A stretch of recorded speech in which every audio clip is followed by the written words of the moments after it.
Mesdames et messieurs, bonjour. Ici Winston McQuaid et je vous souhaite la bienvenue à Procure en parle. Et c'est la première d'une série de huit rencontres qui se produiront tous les jeudis à compter de 16 heures l'après-midi avec des invités. Et aujourd'hui, mes invités sont, dans un premier temps, le docteur Armen Aprikian. Armen, bonjour et Bonjour. bienvenue.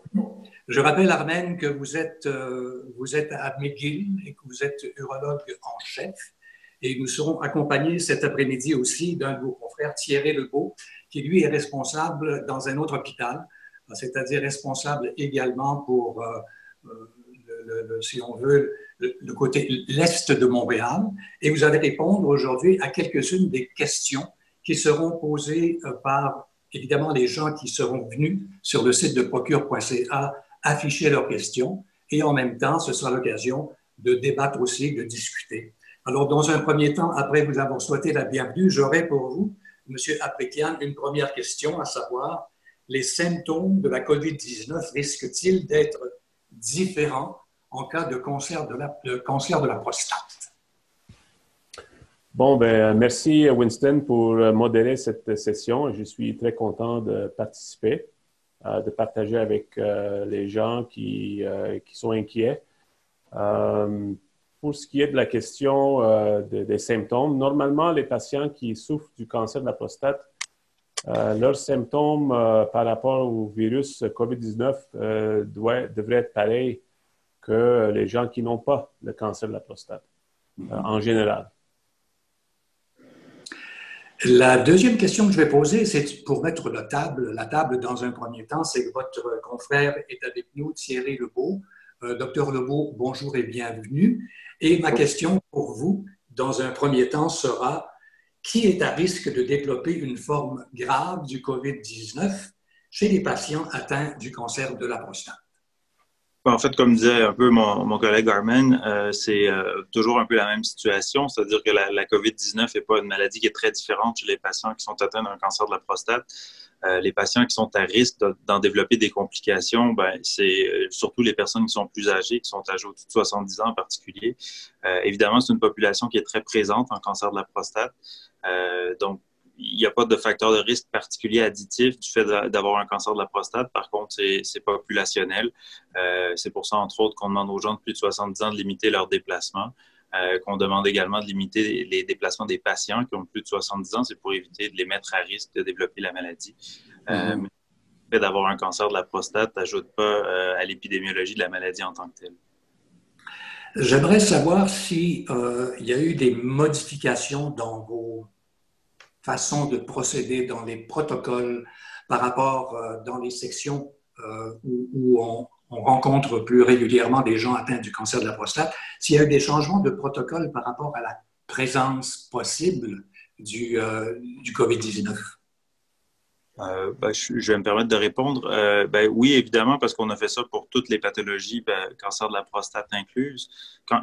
On essaie de limiter les déplacements des gens, mais on essaie toujours de peser le risque de se déplacer pour venir à l'hôpital versus le risque de la maladie elle-même. Il y a beaucoup de choses qui ont été faites parce que toutes les maladies ne sont pas pareilles. Il y a des maladies qui nous inquiètent davantage dans un court laps de temps, puis c'est des gens qu'on n'hésite pas à déplacer pour faire soit des investigations ou même des interventions nécessaires. Mais quand c'est possible pour nous de déplacer des rendez-vous, on le fait. Pour nous, ça implique beaucoup de travail en amont, la COVID, parce que non seulement on limite l'accès à l'hôpital, mais on essaie non plus de pas accorder toute notre importance à ce que c'est la COVID dans nos hôpitaux, puis à pas oublier les pathologies qu'on suit tout le temps. Donc oui, nos protocoles sont tous modifiés pour essayer de limiter les risques autant que possible, à la fois des maladies initiales des patients, on peut parler ici du cancer de la prostate, mais beaucoup aussi de l'exposition potentielle à la COVID. Est-ce qu'il y a des consignes, Dr. Aprikian, est-ce qu'il y a des consignes particulières qui ont été données dans les départements où on retrouve évidemment une clientèle de gens atteints du cancer de la prostate? Pas des consignes dédiées pour les patients atteints du cancer de la prostate, mais en général, les patients qui sont atteints du cancer en général, ceux qui malheureusement ont des cancers plus avancés et qui nécessitent des traitements systémiques comme la chimiothérapie, là, c'est sûr qu'il y a un risque accru de complications chez quelqu'un qui atteint le COVID-19 et qui est déjà sous chimiothérapie. Ces patients-là sont beaucoup plus vulnérables. Donc, dans nos centres de cancer, les oncologues pensent 2 fois de prescrire la chimiothérapie chez quelqu'un 70 ans ou plus vieux où la chimiothérapie n'est pas curative par crainte que si jamais ce patient-là est atteint du COVID-19, là, ça peut être une maladie très, très grave et il y a plus de mortalité. Donc, on essaie d'utiliser moins la chimiothérapie. D'autres consignes, c'est comme Dr. Lebeau a dit, si on peut faire beaucoup de choses à distance, par téléphone, c'est préférable.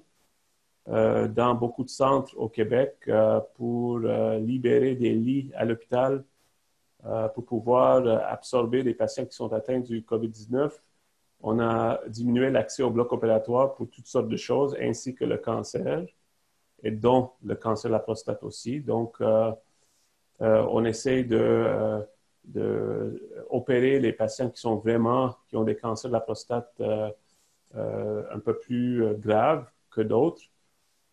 Et des fois, si le cancer de la prostate chez quelqu'un peut être également traité par la radiothérapie, mais dans ce temps-là, même si le patient préférait la chirurgie, si l'attente va être trop longue, on leur conseille de penser quand même à la radiothérapie. Je serais quand même curieux de savoir de part et d'autre ce que vous pensez du scénario suivant. J'attends avec impatience la date d'une intervention parce qu'on a décelé un cancer qui, en principe, il doit y avoir une prostatectomie totale, par exemple. Et j'ai reçu une date, par exemple, au mois de mai. Je m'attends le 20 mai à être opéré et c'est quand même une situation assez urgente parce que le cancer est avancé. J'aimerais savoir comment est-ce que vous réagissez par rapport à une situation comme celle-là. Est-ce qu'on annule, est-ce qu'on reporte ou est-ce que, comme dans certains cas, si c'est considéré comme très urgent, est-ce qu'on va quand même faire l'opération? Docteur Aprican. Alors, c'est très difficile. Évidemment, chaque cas est différent.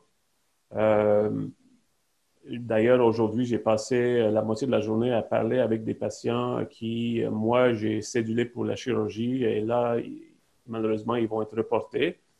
Donc, les patients chez qui je suis très inquiet à cause du cancer, chez certains patients, si je prévois que la chirurgie va être reportée de 1 mois, je pense que c'est correct. Si, par contre, on voit que ça va être reporté plus long, je les offre un couple d'options.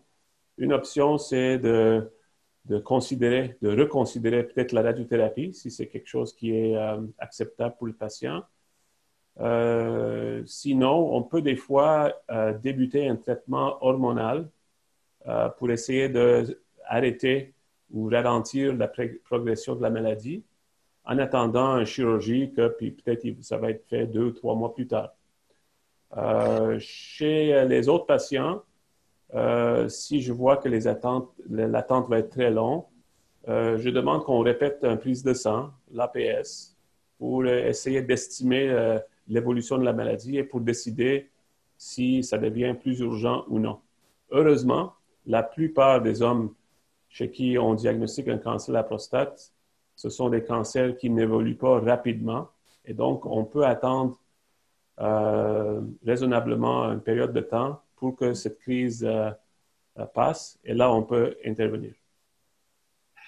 Et pour vous, Dr. Lebeau, par exemple, à Maisonneuve, c'est une situation qui est très semblable. Juste pour rassurer les gens, on fait ce qu'on appelle des comités de vigie oncologique. Là, on vérifie à toutes les semaines les patients qu'on a opérés. Quand c'est des situations qu'on estime urgentes, puis quand on estime des situations urgentes, pour nous, c'est des chirurgies dans 1 mois. Généralement, on a un accès très limité actuellement à la salle d'opération, mais on est quand même capable de faire ce genre de cas-là. Pour ajouter à ce que Dr. Aprican disait, on a la chance, entre guillemets, d'avoir une maladie, le cancer de la prostate, qui, dans la très grande partie des cas, va évoluer lentement, relativement lentement en tout cas, ce qui va toujours nous donner la possibilité de retarder un petit peu les traitements sans qu'il y ait de préjudice aux patients. Mais travail en amont dont je parlais, c'est vraiment justement au cas par cas d'essayer de vérifier où on en est dans chacune des maladies. Oui, de considérer des alternatives quand on pense que c'est ce qu'il faut faire. Mais on essaie, puis c'est vrai du cancer de la prostate, mais de tous les autres cancers qu'on traite, là, on essaie de prioriser les choses en fonction de la vélocité, de l'avancement des maladies potentielles. À ce jour, c'est une situation qui est extrêmement changeante presque à tous les jours, même les directives qu'on a dans les blocs opératoires. On a un accès qui est très limité, mais qui n'est pas nul. Puis tout le monde est bien conscient qu'on ne veut pas vraiment qu'on ne veut pas prioriser tellement la COVID-19 qu'on oublie tout ce qu'on fait habituellement dans notre quotidien. C'est un équilibre qui est très difficile à essayer d'atteindre, mais c'est ce qu'on essaie de faire. Ben, je vous remercie de nous éclairer là-dessus. On commence à recevoir des questions de notre auditoire, des gens qui sont sur procure.ca ou qui nous ont écrit sur info@procure.ca. Et j'ai une première question ici que je vais poser. Vais-je recevoir mon traitement contre le cancer de la prostate tel que prévu? Monsieur Aprikian, s'il vous plaît. J'ai mal compris la question, Winston. Vais-je recevoir mon traitement contre le cancer de la prostate comme prévu? Normalement, oui, mais ça dépend des traitements. Si c'est chirurgical versus radiothérapie hormonale, ça va dépendre des traitements spécifiques. Comme Dr. Lebeau a mentionné, si c'est la chirurgie, normalement, le patient va être opéré, mais selon le degré d'urgence, on va voir si c'est une priorité maintenant ou ça peut attendre 3-4 semaines. Chez nous, au niveau de la radiothérapie, on a moins d'attente. Les patients ceux qui ont choisi la radiothérapie, ils sont traités à temps. Et au niveau de traitement systémique, l'hormonothérapie, c'est un traitement en externe. Donc, ça devrait poursuivre. En principe, Dr. Lebeau, je reviens à vous, à savoir, les gens sont inquiets. Les gens qui sont atteints d'un cancer, que ce soit depuis plusieurs années, qui soient en rémission, il y a une espèce de nervosité, une espèce de fragilité qui existe, ne serait-ce que sur le plan psychologique. Et quand on a, par exemple, une date pour une opération et qu'elle est reportée, comme on l'a mentionné tout à l'heure, est-ce que la peur que ça progresse tellement que ça va devenir catastrophique? Est-ce que cette peur-là est motivée quoi? La majorité des cas, j'ai envie de dire que non. Une partie de notre travail, bien avant même de faire une chirurgie, habituellement, c'est d'expliquer aux patients aussi que ce n'est pas des maladies qui sont galopantes pour la très grande majorité. Donc, on a le temps de prendre des bonnes décisions, on a le temps de planifier comme il faut les choses. Quand c'est retardé comme ça l'est actuellement, on prend soin d'en aviser nos patients puis de les rassurer. C'est pas de la fausse réassurance, hein, c'est vraiment, on a quand même pas mal de recul. C'est une maladie qui est tellement fréquente qu'on a pu l'observer dans plein de contextes. Donc, oui, ça arrive des maladies qui évoluent très, très rapidement, mais c'est pas la norme. Puis effectivement, habituellement, on parle de quelques semaines de délai, mais dans même une perspective de 3 à 4 mois, ce qu'on ne souhaite pas, évidemment, c'est très peu probable que ça ait un impact significatif sur la progression de la maladie. Puis on a de la littérature médicale qui soutient ça également. Donc, je pense qu'il y a moyen, la plupart du temps, de tenter, en tout cas, de désamorcer cette anxiété-là qui n'est pas nécessairement justifiée médicalement. Évidemment, après ça, au-delà de la maladie du cancer de la prostate, il y a tout le côté humain dont on doit absolument tenir compte, mais je pense qu'on doit malheureusement, dans les contextes actuels, nous choisir et prioriser les choses qui sont très urgentes, mais sans faire de dommages potentiels aux autres patients. Puis on pense que c'est raisonnable la plupart du temps en cancer de la prostate. À quoi ressemble, je vais rester avec vous une seconde, à quoi ressemble l'ambiance générale dans l'hôpital où vous travaillez principalement? C'est très particulier. Là, je suis principalement à l'hôpital Maisonneuve-Rosemont, qui est une zone qui est assez chaude, où déjà depuis 3-4 semaines, on a beaucoup délesté nos activités habituelles pour faire de la place éventuellement, puis pour libérer des ressources pour le traitement de la COVID. On est encore, puis on souhaite évidemment rester un peu dans le contexte où on attend que ça arrive, puis que oui, il commence à y avoir de plus en plus de patients, mais on n'est toujours pas submergé par une vague comme on a vu en Italie, en Espagne, puis dans certains endroits en France. On espère que ça n'arrivera jamais, puis que notre confinement précoce va payer, puis paie déjà maintenant. Mais on est évidemment tous dans l'inconnu. Hein. On est à l'affût de ce qui occupés. Puis notre quotidien change en fait très, très souvent, beaucoup plus qu'à l'habitude, parce que nos priorités opératoires sont dictées à peu près à 48 heures d'avis, pardon. Donc, très rapidement, on doit s'habituer à nous ajuster à la dernière minute. Et vous, docteur, est-ce que dans votre hôpital, je pense que vous êtes au Jewish, c'est ça? Je suis au Glen, le centre universitaire santé McGill. D'accord. On a presque la même situation. Je peux ajouter qu'au niveau le personnel, il y a quand même un autre niveau de anxiété chez le personnel. Mm-hmm. Ce qui est intéressant, c'est que on voit beaucoup moins de consultations à l'urgence, qui est un phénomène intéressant. J'imagine que le public consulte moins par peur de venir à un hôpital où on a des patients avec le COVID. Et ça vous dégage d'une certaine façon? Pardon?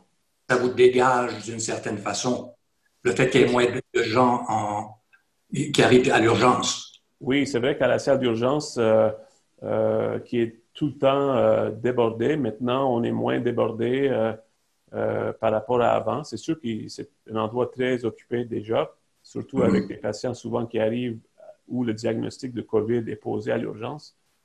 On a aussi des patients qui ont peur de venir à l'hôpital pour des examens comme des scans. C'est vrai qu'on fait beaucoup de consultations par téléphone, mais quand on demande un scan, bien, le patient, il faut qu'il vienne à l'hôpital. Puis souvent, on a des patients qui disent « j'aimerais attendre quand même un mois ou plus pour éviter de venir à l'hôpital ». Et c'est très compréhensible, cette attitude. Au niveau médical, beaucoup de médecins essayent de travailler des bureaux à l'extérieur ou même de la maison pour éviter trop de voyages à l'hôpital. Vous parliez tout à l'heure de scan. J'ai justement une question ici de quelqu'un qui raconte « Je suis en attente d'un rendez-vous pour passer un scan, une scintigraphie, une résonance magnétique à la suite de mon diagnostic. Est-ce que ces examens pourraient être reportés? Je n'ai pas encore eu de nouvelles à ce sujet. » Alors, c'est difficile de donner des conseils pour des cas spécifiques sans savoir un peu plus. Alors, je ne sais pas. C'est vrai que certains tests diagnostiques peuvent attendre 2-3 semaines de plus. Il y a vraiment, chez les cancers de la prostate, c'est rare que c'est urgent. Mais sans savoir plus, c'est difficile à répondre. Je vais demander au Dr Lebeau maintenant de répondre à la question suivante. Dr Lebeau, bonjour. Suite à mon opération, je dois suivre prochainement un traitement de radiothérapie combiné avec un médicament. Est-ce compliqué avec le COVID-19? Ben, encore là, ça ne nous amuse pas nécessairement de faire déplacer des patients si on pense qu'on peut déplacer un peu les rendez-vous. Ben, c'est très difficile, comme dit le Dr Apperkin, de répondre au cas par cas parce qu'on n'a pas les détails de la situation, mais on ne prend rien à la légère. Mais c'est vrai des urologues et des radiothérapeutes. Avant de faire déplacer un patient pour un traitement quel qu'il soit, on s'assure que le bénéfice est plus grand que le risque. Le risque en venant à l'hôpital, c'est pas que la maladie va nous sauter dessus. Hein. La preuve, c'est que moi, je viens à l'hôpital tous les jours depuis un mois.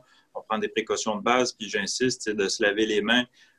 Si on est symptomatique, de porter un masque, puis de faire attention, puis de respecter finalement les règles qu'on répète partout. Donc, c'est pas en sortant de la maison que la maladie va nécessairement nous sauter dessus. Faut pas minimiser les intérêts de faire un confinement, mais après, les déplacements à l'hôpital, quand on pense qu'ils sont justifiés pour une pathologie donnée, ben, je pense qu'il faut respecter aussi les rendez-vous qui sont donnés. Quand nous, on fait du délestage, quand on appelle des patients ou quand les cliniques appellent les patients pour leur demander de rester chez eux et d'attendre un appel, c'est parce qu'on pense que finalement, il y a bien des choses qu'on peut régler par téléphone. Malheureusement, ce n'est pas vrai des traitements. Oui.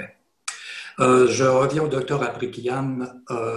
La question est la suivante. Suite à mon opération, je dois suivre prochainement un traitement de radiothérapie combiné avec un médicament.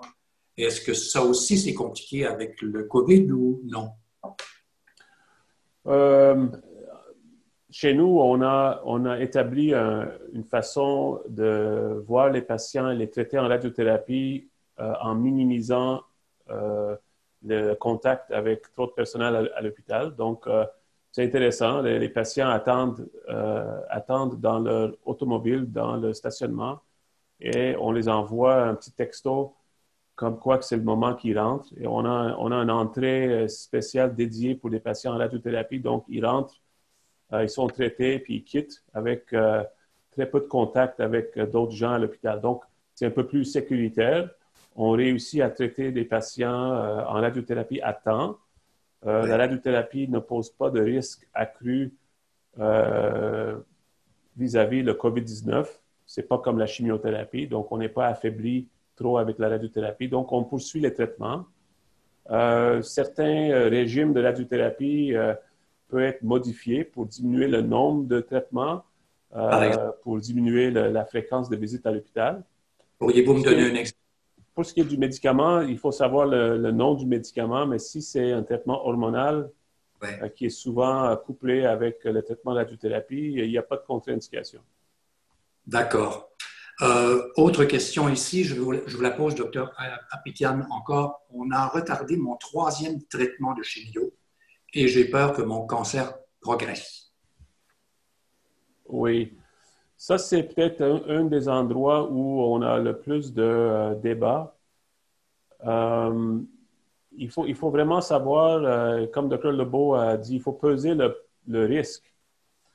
Il y a des alternatives à la chimiothérapie et comme j'ai dit au début, si on est sous des traitements de chimiothérapie pour n'importe quel cancer, pas juste le cancer de la prostate, et on attrape le COVID-19, là, ça peut être très dangereux, même mortel. Ça peut être mortel. Oui, donc j'imagine que l'oncologue a décidé d'arrêter les traitements de chimiothérapie par crainte du COVID-19 plutôt que la maladie. Je ne sais pas s'il y a une alternative. Souvent, on a une alternative à la chimiothérapie qu'on peut aussi prescrire. Mais vraiment, il ne faut pas minimiser le risque du COVID-19 et la chimiothérapie ensemble. Quel serait ce que vous prescriveriez à la place? Encore, ça dépend de la situation de ce patient-là, mais il existe des médicaments comme d'autres formes de hormonothérapie plus puissantes qui peut des fois être substituées pour la chimiothérapie. Des fois, il y a d'autres traitements comme le radium que peut-être, je ne sais pas si ce patient-là a les indications, mais on a un couple d'autres options à penser. Donc, pour arrêter la maladie pendant qu'on veut que la phase de COVID passe. Donc, il y a des options qui sont disponibles. Oui. OK. Docteur Lebeau, je pose la question suivante. J'ai une prostatectomie en novembre 2017. J'ai un suivi d'injection d'hormonothérapie aux 4 mois. En plus, je prends un médicament d'exception, apalutamide. Est-ce que je suis plus à risque d'attraper le virus, Dr. Lebeau? Sur la base des médicaments, pas nécessairement. En fait, on n'a pas vraiment de données sur l'impact de l'hormonothérapie. Et puis, un virus comme celui-là, c'est pas avéré comme étant un médicament qui est immunosuppresseur. Le risque serait probablement semblable à la population générale. Ceci étant dit, au-delà de l'immunosuppression, plus on a des maladies, ce qu'on appelle des comorbidités, plus ça nous rend fragiles à éventuellement développer des complications d'une maladie comme la COVID-19. Je ne pense pas, avec les détails qu'on a de la maladie ou de la situation de monsieur, que les risques finalement de poursuivre ces traitements soient plus grands que l'exposition à la COVID, mais il faut évidemment limiter les déplacements qui sont inutiles. C'est vrai pour monsieur, mais c'est vrai pour tout le monde. Quand on veut faire une distanciation sociale, c'est pas juste conserver 2 mètres puis se promener comme si la vie n'avait pas changé. C'est limiter justement les déplacements pour éviter que la maladie se propage. Alors, j'en profite pour rappeler à tout le monde, médicaments ou pas, comorbidité ou pas, qu'il faut rester bien chez soi puis que c'est comme ça qu'on aide le plus actuellement. Mais dans le pire des cas, si vous permettez, quelqu'un qui est atteint de la COVID-19, qui est sur le point d'être hospitalisé et possiblement passer en salle d'urgence, de passer en situation plus pénible, et que cette personne-là doit être opérée, subir une prostatectomie à court terme. Qu'est-ce que ce serait comme scénario? On s'occupe de la COVID? Évidemment qu'on parle ici de cancer de la prostate principalement. C'est à peu près impossible ou inimaginable pour moi de penser que c'est plus important de traiter le cancer de la prostate dans un contexte de COVID aigu. La COVID, c'est une maladie qui s'étend sur une période de, mettons, 2 à 4 semaines dans sa phase la plus aiguë. Presque en aucun cas, ça va changer quelque chose pour l'évolution du cancer de la prostate. Il faut comprendre, comme les gens l'ont sans doute vu, que ça donne une atteinte pulmonaire qui est particulièrement sévère. Quand on fait de la chirurgie pour la prostate, ça nécessite de l'anesthésie. On a toujours besoin de nos poumons, mais a fortiori quand on a une anesthésie générale. Donc, c'est certain que pour moi, le tableau du cancer de la prostate est un peu secondaire, du moins dans une période temporaire. C'est un très faible pourcentage des gens qui vont développer une COVID, qui vont avoir des complications sévères, qui vont même nécessiter une hospitalisation. On parle de moins de 5 ou en tout cas autour de 5 à 10 dans les pires scénarios. Puis la mortalité, en tout cas au Canada, jusqu'ici, est plus entre 1 et 2 Donc, c'est des maladies qui ne sont pas la majorité des maladies qui nécessitent une hospitalisation. Puis on le voit bien dans les chiffres au Québec. Donc, quelqu'un qui se présente d'urgence avec une détresse respiratoire, avec un cancer de la prostate avancé, c'est certain qu'il faut qu'on s'occupe de son tableau de COVID dans un premier temps. Puis on n'est pas. Pour le docteur Aprikian, merci docteur Lebeau. Pour le docteur Aprikian, j'aurais une question un petit peu pointue ici. Pour une récidive où le taux de PSA ou d'APS a monté à 1,3, quel traitement vous préconisez et est-ce pressant de commencer le traitement? Bon, évidemment, on a besoin de plus d'informations, mais si on parle d'une récidive après une opération et l'APS a monté à 1,3, souvent on a besoin de faire un examen du patient et faire un couple de scans pour voir si on peut identifier où est la récidive, parce que la localisation du récidive peut changer la façon qu'on traite la récidive. Souvent, quand on fait ces examens-là, on ne trouve pas de lésions ou de métastases sur les examens, et donc on appelle ça une récidive juste biochimique, juste parce que son APS est élevé. Et dans ce temps-là, on recommande un traitement de radiothérapie, on appelle de sauvetage, en anglais salvage. On fait la radiothérapie à l'endroit où l'opération à la prostate était, en espérant que les cellules qui produisent l'APS sont dans le champ de radiothérapie. Et ça, c'est un traitement, des fois couplé ou non, d'une période de quelques mois de hormonothérapie. Ça peut être efficace. On n'a pas besoin de changer notre approche à cause de la période du COVID-19 présentement. D'accord. Quand vous parlez de radiothérapie, de traitement en radiothérapie, est-ce que vous évoquez des traitements sur un mois, par exemple 30 jours? Oui, donc ça c'est où les radio-oncologues peuvent, à cause du période de COVID-19, pour minimiser le va-et-vient à l'hôpital, ils peuvent prendre une séance de traitement, disons, de 30 jours et changer pour que ça soit, disons, en 20 jours, en changeant les doses par jour. On appelle ça une fractionation différente. Ça peut se faire. Mais en général, on prescrit un dosage total de radiothérapie à un endroit. Et là, le radiothérapeute peut choisir à quelle fréquence, combien de jours. Et maintenant, à cause du COVID-19, on préfère traiter un peu plus de dosage en moins de jours.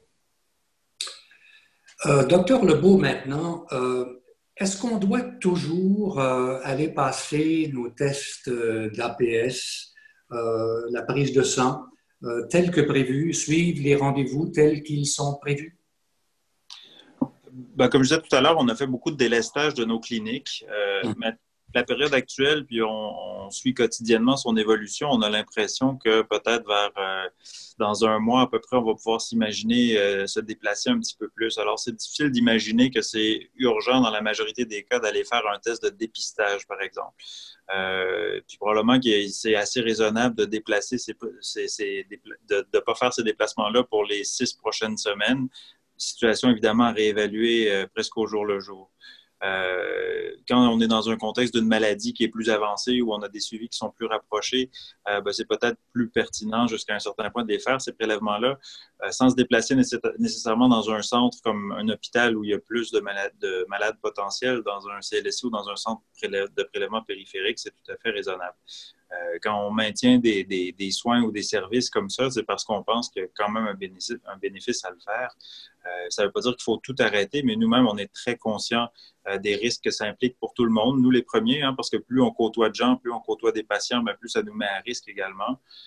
Donc, on mesure tout ça dans le choix des patients qu'on décide d'appeler plutôt que de leur demander de se déplacer. Puis quand ça implique des prises de sang pour du dépistage, ma recommandation aujourd'hui, c'est que presque systématiquement, on n'est pas à 2 mois près, là, puis c'est très raisonnable d'y repousser un peu.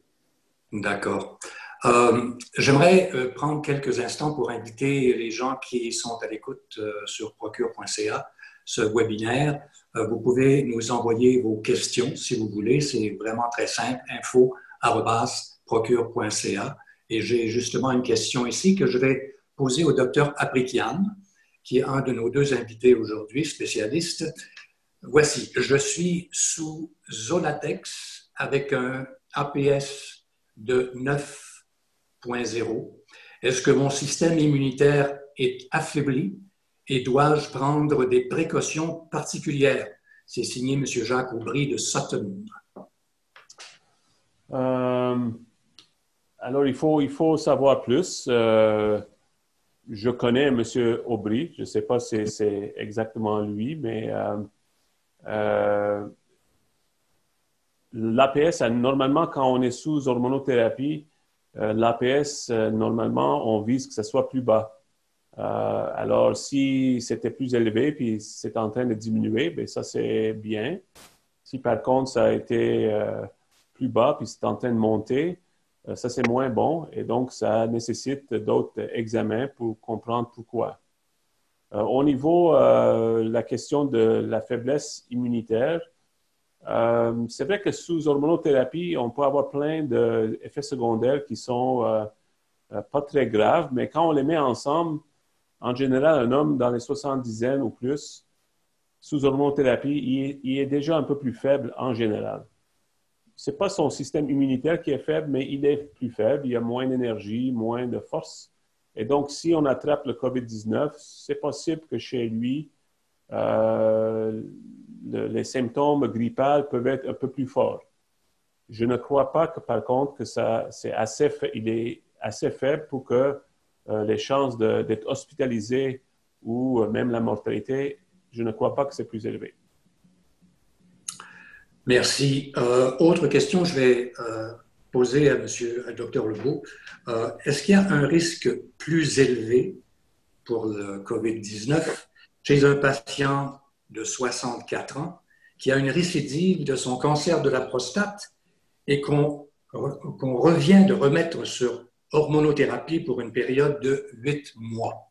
Est-ce que c'est clair pour vous, Dr. Lebeau? Oui, j'ai envie de répéter un peu la même chose que le Dr. Aprikian vient de dire. L'impact de l'hormonothérapie, ça va avoir divers effets secondaires. Ce n'est pas nécessairement en soi immunosuppresseur, mais ça fait qu'on a peut-être un peu moins de résistance de façon générale. Ça s'inscrit dans ce que je disais tout à l'heure comme étant ce qu'on appelle des comorbidités, c'est-à-dire d'autres maladies qui sont significatives. Plus on additionne des maladies comme ça sans qu'elles aient un impact direct sur notre capacité à nous défendre d'une infection, ça a certainement un impact sur l'éventuelle évolution de la maladie. Ça ne veut pas dire qu'il faut prendre des précautions supplémentaires. On est déjà quand même assez agressif dans les recommandations qu'on fait à tout le monde. Et de plus en plus, j'ai envie de dire, mais c'est toujours les mêmes recommandations. Il n'y a pas de limite supplémentaire aux déplacements. Les déplacements qui devraient être minimisés de toute façon pour tout le monde, qu'on ait 32 ou 64. J'aimerais ici mentionner le fait que cette série, ce projet de Procure en parle, qui sera présenté pour les encore 7 autres jeudis à 16h l'après-midi, le public répond très bien. Il y a plein de questions qui nous arrivent. Alors, messieurs les spécialistes, on ne travaille pas dans le vide. On a des vraies questions qui nous viennent de vraies personnes, de vrais patients. Et j'en ai une ici que je vais adresser au docteur, à notre autre invité. Je suis en radiothérapie à mi-chemin et je crois avoir des symptômes de COVID-19. Quel sera l'impact si on arrête le traitement et peut-on l'arrêter? Encore, ça dépend de la situation. Normalement, on n'aime pas arrêter la radiothérapie au milieu parce que si on a débuté un traitement, on veut maximiser l'effet qu'on cherche. Donc, je ne crois pas qu'on doit arrêter les traitements. Par contre, il faut que l'hôpital ou le centre où le patient est traité sache qu'il peut avoir un cas de COVID-19 et ils prennent les précautions.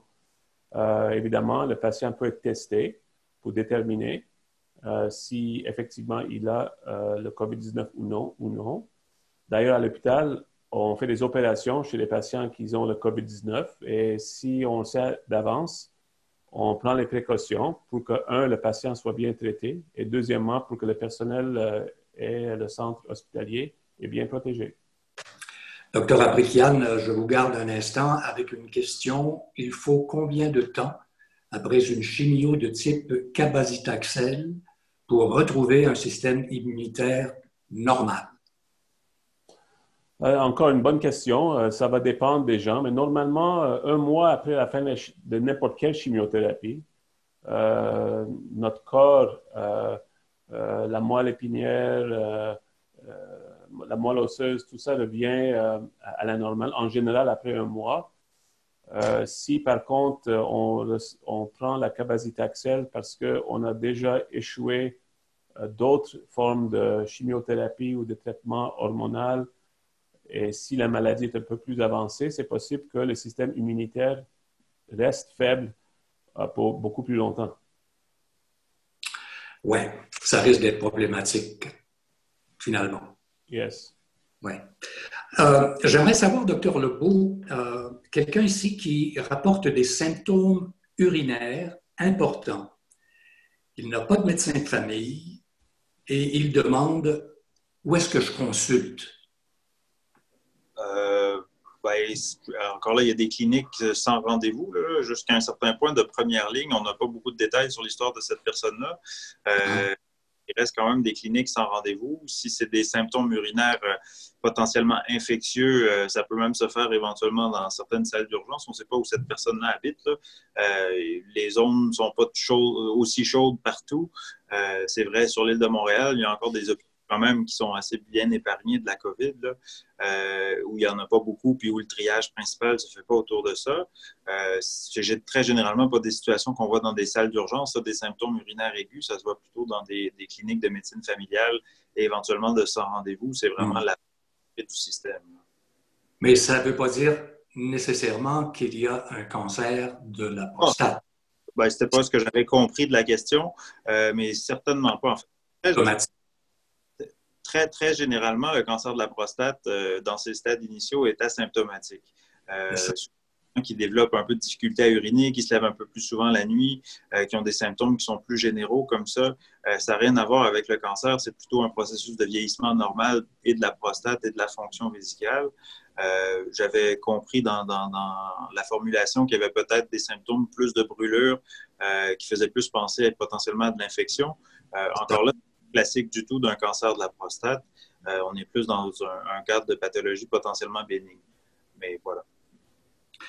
Alors, docteur Lebeau, merci. Il nous reste encore 2 questions que nous allons poser avant de mettre un terme à ce premier webinaire de Procure. La question est la suivante. Je m'adresse au docteur Aprikian. Je m'excuse si je prononce mal parfois votre nom, docteur Aprikian, mais la question est la suivante. J'ai 71 ans, sous hormonothérapie. Mon APS a baissé, mon ASP a baissé de 92 à 13 depuis 1 mois. Je poursuis. Je prends 4 comprimés de Xtandi, 40 mg par jour. J'ai eu le diagnostic cancer non opérable avec métastase ganglionnaire en cette période de COVID-19. Y a-t-il des précautions supplémentaires autres que rester isolé à la maison, prendre des marches à une distance de 2 mètres? Non. Comme on l'a dit au début, laver les mains rester le plus possible à la maison, juste sortir pour les choses essentielles. Essayer de rester en forme. Donc, même si on est chez nous, on peut essayer de faire un peu d'exercice parce que quand on est sous un traitement hormonal, on peut essayer de prévenir la perte de force musculaire en faisant un peu d'exercice chez nous. Et pendant les quelques semaines que ça va prendre pour que la période passe, je ne pense pas qu'il y ait d'autres précautions à prendre. C'est bon d'entendre que l'APS a chuté autant tout de suite après le début du traitement. Donc, on appelle ça une réponse très favorable et donc le traitement fonctionne. Alors, j'ai une dernière question pour vous d'abord, Dr Aprikian, et ensuite à M. Lebeau, Dr Lebeau. Qu'arrive-t-il aux 12 hommes par jour que l'on ne diagnostique plus? Je ne pense pas qu'on ne diagnostique plus. C'est juste parce qu'on les diagnostique un peu plus tard. Cet épisode de COVID-19 ne va pas durer des années. Dans quelques mois, on devrait retourner à la normale pour tout ce qui est du côté médical.